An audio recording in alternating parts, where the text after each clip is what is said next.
But there is a degree to which the tone of South Africa's rebuke of the United States is very different than the tone that we hear even with the Russian invasion of Ukraine. The principle may be the same, but the tone of when the U.S. went into Iraq, for instance, was extremely sharp and clear from South Africa, where it seems to be more muted with the Ukraine-Russia. Even the tone of, say, United States is putting draconian sanctions against the little island of Cuba, where, our people have struggled for freedom, but, as if America didn't also struggle for freedom.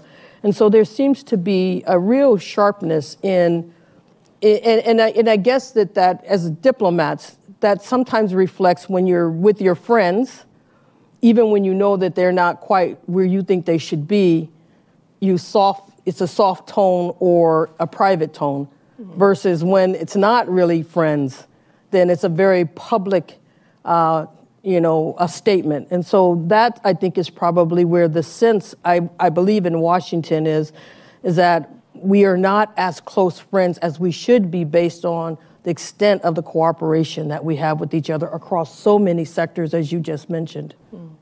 Well, I think relationships take place in different categories and between different sectors. So for me, what is really important is to ensure that the business-to-business relationship is strong, because that is the biggest contributor to the kind of development we wish to achieve. Yes. As to whether I should make a Secretary of State happy or like me, that's less important than the trade issues. That's my approach. Yes.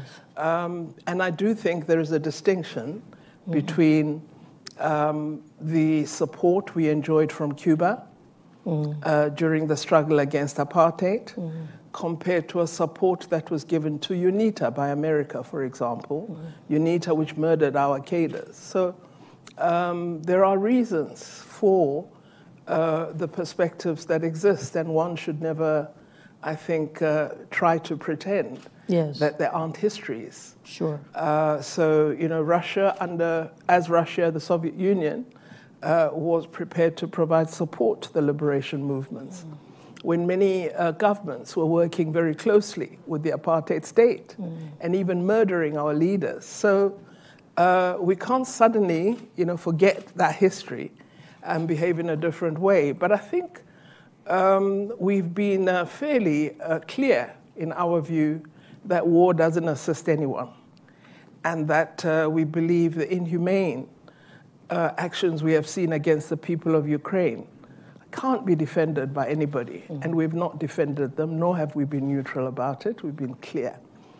But what we have said is that a lot of the public statements that are made by leading politicians are not assisting in ameliorating the situation, because the first prize must be to achieve peace.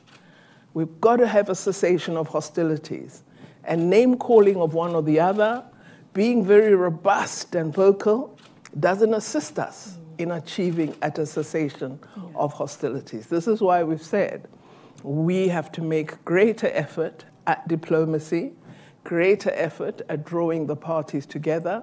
We even proposed something that was done with us when we were fighting apartheid. Many leaders said, let us put together an eminent persons group of leading personalities who enjoy global respect, who will draw the liberation movements to a table, draw the apartheid leaders to a table, and support them in negotiating an outcome that leads to democracy. This was done with us. We've said we've totally marginalized the United Nations. The Secretary General is not playing the role that he should.